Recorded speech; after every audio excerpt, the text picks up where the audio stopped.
Hey folks, it's Brian. Got to play RQG last night. That is weird. Darkness on the eyes. Anyway, so we ended the last session with there's an encounter, so we'll cut it off early. So we're starting off with the encounter, right? They've dragged up all the zombie bodies and gear they've collected that they want to, keep. What's of interest?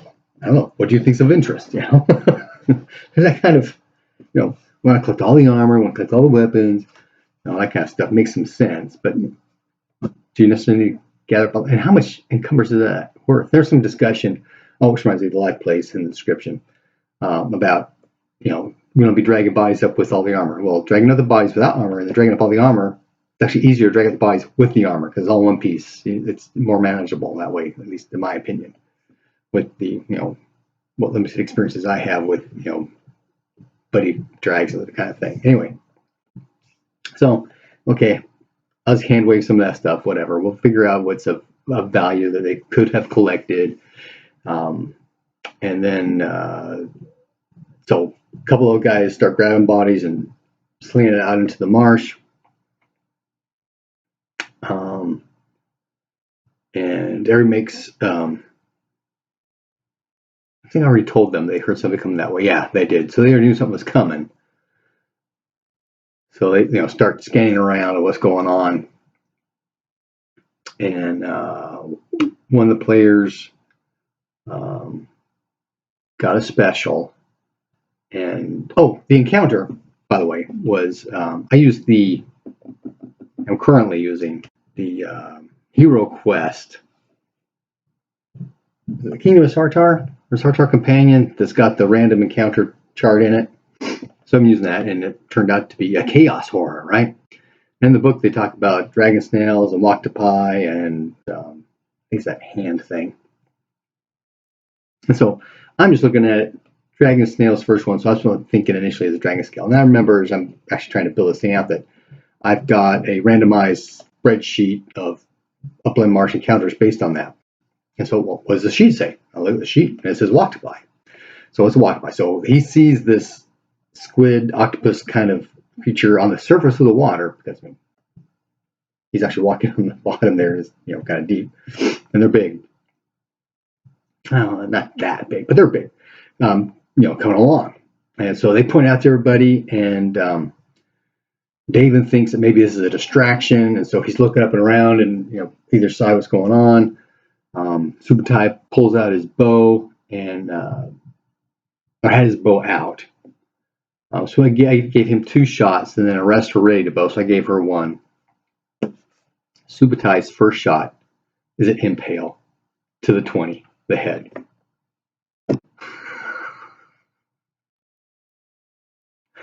Puts the head negative, the octopi goes unconscious. Boop, boop, boop, boop, boop. That's the second time he's taken out one of my big monsters with, an impale to the head. It does it. I'm sorry. I hate it, but it does it. So they go, next phase is, okay, we need to do this exorcism thing. So we talk about the opposed roll with the spirit combat stuff, and actually have the player who's possessed roll for the spirit. Excuse me. And Angrilar summons his naiad. Of course, she doesn't like being summoned out of this swamp. It's all nasty. It's it's a chaos place, right? She really hates it. Yeah, what have you done?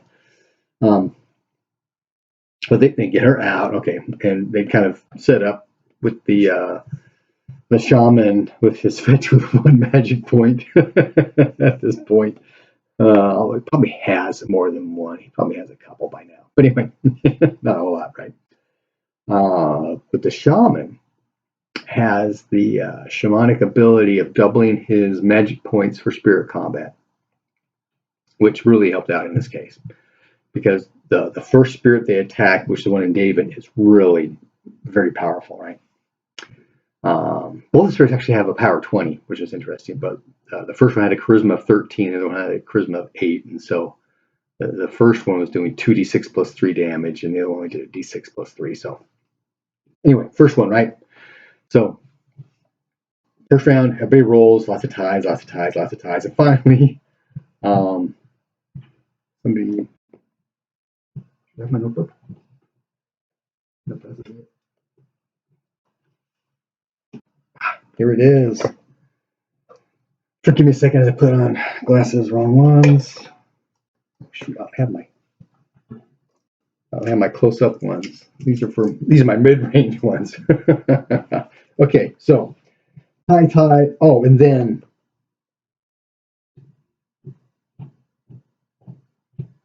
it failed. The Passion Spirit failed, so it took damage, knocked it down to 9.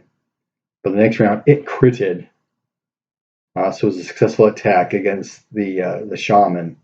So the shaman ended up taking 13 magic points of damage, which is his normal magic points, but see, it's doubling at 26, so it goes down to 13. So he needed that. But after they hit it one more time, and it went down. So spirit play. So next time they grab a restaurant to exercise her spirit, and lots of ties, and then we've got a special on an attack, but a critical on a defense, and a regular success on an attack and a failure on the defense. So they end up taking that spirit out that round. But the Naiad did take some magic point damage from that. So it was interesting to play with, and there's some discussion about opposed rolls in the resistance roll table, and it's like if it's a stat, use a resistance roll. If it's a skill, use as opposed skill roll thing, which does specifically say that if it's a tie, it's unresolved unless the ties are both criticals, in which case they do damage to each other. Yeah, okay, I can play with that. But so exorcism done, people are freed of their passion spirit, and then what are we going to do next? And so they decided that they were going to go down. Well, they load the stuff into the boat, and then they go down back to the little temple where the shaman priest and the giant snake were, and where the giant serpent had busted through to go investigate what's back behind there. And so there's some discussion, okay, how far can the Naiad go? She go 10 meters before she loses a magic point. So she ended up losing, well, she would have lost 6 magic points total getting down into the temple, except that there's actually a connection to the swamp down there that's, like 3 magic points worth away. So it's kind of hand wave that kind of stuff around. So there's the busted hole in the wall. We go down, and it's a tunnel. It's got flagstone and brickwork initially, but then the brickwork goes away. Flagstone eventually goes away. So it's like it was designed initially, but then it went rough cut from there, kind of deal. They continue on down it, and they get to a beach, and there's this underground lake, underwater lake, essentially.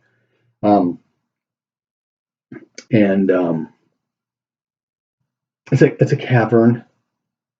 They start doing stuff. I'm trying to tell you about on the beach first, because there are 2 chests on the beach, and there's actually a pile of coins and stuff over there as well. And so they send the Naiad out into the water to explore, find what's going on. And I didn't really think about it at the time, but later on, as we're discussing other stuff, it became obvious to me that can she see in the dark? But she can certainly feel. So she'll swim out to the far side, feel along, go this way, swim that way, kind of thing, right? There's a giant crocodile that comes into the lake, and so she'll discorporate and get away from it, and tell him, roughly about the water and stuff. And there's a giant crocodile out there. And then we go through, the coins they find, open the chest. The shaman priest didn't have keys. So trying out keys, and they're worried about traps and stuff like that. And the only one was trapped, and it was trapped if you're trying to pick it, kind of thing, right? But they have the key, no problem. Dump it out. Some coins one is fairly full of coins. The other one has some coins and like a bracelet and something else. And then the pile of coins, not really that big. Probably should have been another chest, or maybe a bag. That's what I should have done. Put it in a bag. There's some coins. There's a bracelet, and there's 3 rings, a couple scroll tubes, and some potions. So it's treasure, right? And then we got into a discussion because if you pick up a power storage crystal that has a spirit in it, or a power storage crystal for that matter, you pick it up, you know how many magic points it's got in it. If it's got spirit, you know it's got spirit. You can communicate with it.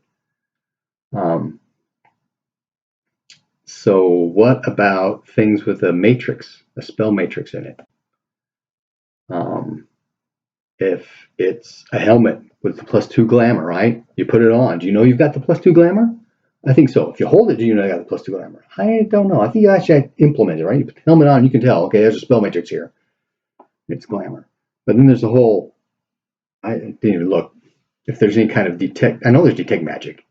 But then there's things like, identify kind of stuff. And do we have a purpose for that? And if so, what can we learn just by messing with stuff versus have to find out what it's about kind of deal. So obviously, as a spell matrix, it's going to have the focus carved in it, but you got focus covered all kinds of stuff, right? Just because it's got a focus on it doesn't mean it's got a spell matrix, right? Because you got your spell focus on your sword for the spells you know. And there's a discussion about thing that Jeff came out with on spirit magic. You've got these little spirits that are helpers for you to do these things. Or help you do these things, kind of stuff. Instead of what the old battle magic was, you had memorized how to do this kind of stuff. And a slight side discussion about how it affects sorcery, because sorcerers, if they know spirit magic, that decreases their free intelligence. Now, it seems to me though, if you've got high enough charisma, it's your charisma is keeping these spirits in check. Shut up, sit down. I'm focusing on my sorcery, but for another day. Okay, so then there's a long pause. I'm digging through stuff, trying to figure stuff out. The shaman summons his fetch manifests. It's a darkness spirit, and because the naiad eventually goes away. And there is a tunnel on the far end, so we send it out there. Well, again, what are the sensory capabilities of an elemental? Now we know the fetch has the same intelligence as the shaman, so. And we've got the kind of, okay, it's intelligent, it can tell things, but can it see anything? Does it have any perception? For the fetch, I would give it second sight, just like the shaman has. That makes sense to me. But it's not like you can wander around the dark with second sight and not have any problems. I mean, second sight is you see spirit, right? So if you go into a dark room and there's 4 people in there, you can tell there's 4 people there, right? Not, boom, trip, fall down into a pit, things like that happen. So eventually you decide, okay, now we're not going to do that because it's pitch black over there. There's no light. So we end up wrapping things there, wrapping it up. They go back up. They get in the boat. David makes his rolls on guiding them back out of the marsh. I did roll an encounter, but it was undead brew. So they're in their boat pulling up the river. The brew aren't gonna be able to really do anything to harass them. The brew don't have missile weapons. At least he didn't. So we just kind of, okay, as you're pulling up the river, you notice behind you this group of brew. That does tie in a second piece, something I've got going in the back of my head for other connections further on in the campaign. Yeah, the campaign. Because this will pretty much end. No, it's not necessarily going to end this chapter. So get back to town. The dark trolls aren't there, so the party kind of holds up in their house, and there's discussion. Okay, what do we do? Well, the chieftain's not back yet. The story was he went off to Runegate. That's where the trolls went to go find him at Runegate and find what's going on. Back him up. They do know that the priest guy that did the teleportation was identified as the high priest of the temple, and I believe Daven saw the priestess in the temple, and she was also in the vision, one of the memory things that he got out of one of the weapon things when they interrogated him. So they made that kind of connection too. So they think they've got to, do something about the temple. They're talking, we don't need to be doing this by ourselves. We need to get everybody in the village who's possessed, unpossessed, and then we need to storm it with, pitchforks and torches. Yeah, that'll work. That'll work. And so we narrate a bit towards the end about, there's 1, 2, 3, 4, 5 families that are possessed, in addition to the weapon thanes and the folks in the inn kind of thing. Because the shaman one of the players recommended he just corporate and he doesn't have to. He can use his fetch to do that. His fetch can go around and see, okay, this guy's possessed, that guy's possessed, this guy's possessed, that guy's possessed, that kind of thing. So when we start next session, we'll know who they need to treat.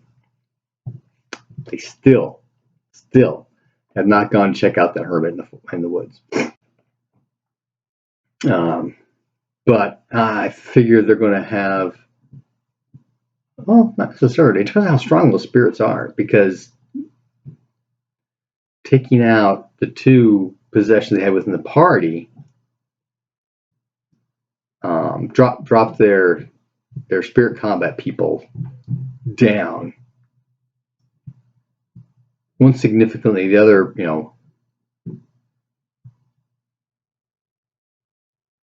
a decent amount. If that makes any sense. So, there's some risk involved with this magic point battle kind of stuff going on. So we'll see how that pans out. And then I'll take care of all the admin on the treasure and stuff. I'll just not have them worry about other stuff. We just have them have, because those 3 lieutenant guys, they all had spell matrices on their equipment and stuff. So I'll let them have that stuff. The spears and arrows aren't worth anything. I'm not going to sell those. Nobody wants that kind of stuff. They don't need it. Yeah, there weren't any swords, if I remember right. It's all spears. Spears and bows. Except for lieutenant guys. So we'll see how that all pans out. It was a pretty decent haul.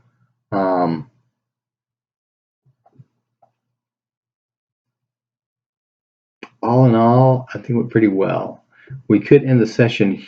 We could end the chapter here, but they're going to want to exercise the temple, and they need to be honest. That's something the village is going to need to have done. So we'll see how all that pans out. I'm going to talk with a prospective player about having him be a Les Melder tribal member from Marsh Edge, in which case he can just start next session. He'll be one of the possessed people, probably at the end. Ooh, he's in the end, doesn't have to be Les Melder. And so he could hook up with a party from there. Nice idea. Anyway, happy gaming.